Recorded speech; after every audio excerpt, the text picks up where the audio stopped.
Tisztelt Hölgyeim és Uraim, kedves szegediek! Miként legutóbb a kiskondorozsmai emberekkel ismerkedhettem meg az ő hétköznapi problémáikkal, és velük együtt kereshettünk közös megoldásokat, úgy ezúttal Kecskés telepre, a kecskési embertársaim közé jutottam el. Régről időszerű probléma a sorompó helyzete. Túl hamar zár le, és feltorlódik az az óriási kocsioszlop, amely egészen a településrész közepéig is eltart sokszor. Már tragédia is történt ezen az úton. Éppen itt az ideje, hogy egy aluljáró épüljön, ami megszünteti ezt a problémát. Én azon leszek, hogy ez valóban megvalósuljon, és ne csak ígéretként fogalmazódjon meg mindez. A Laktanya utcánál kiskörforgalomra van szükség. Szintén régen kérik ezt már az ott élő emberek. Az esővíz elvezető árkokat csak félig építette meg a városvezetés.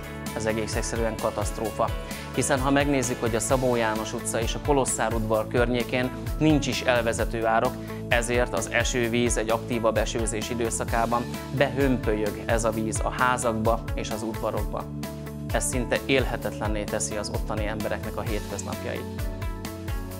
A Fűrész utca Móraváros felől hatalmas gödrökkel van teli.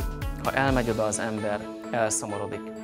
Vajon a peremkerületeknek a sorsa miért nem annyira fontos a városvezetés számára, mint bármi más, amihez látványberuházás társulhat? A Gera Sándor utcán az árkok teljesen össze vannak szűkülve. Az önkormányzat gyakorlatilag nem tesz ezzel semmit. És a Kecskésre tartó kerékpárutak szinte használhatatlanok.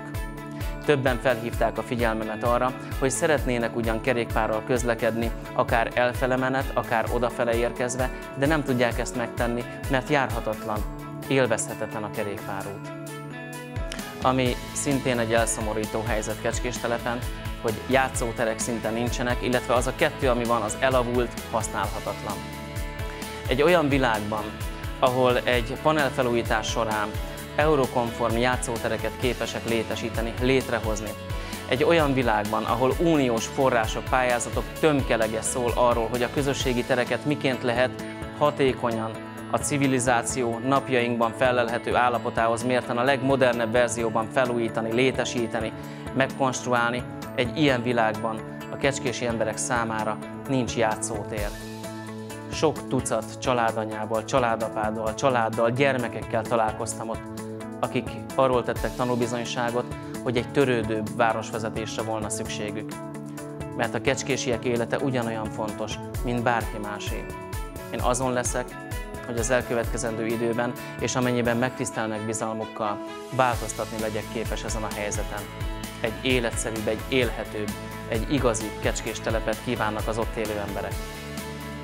Tisztelt Hölgyeim és Uraim, a következő napi gondolatok fejezetben Gyálarétre, Hattyasra látogatok el.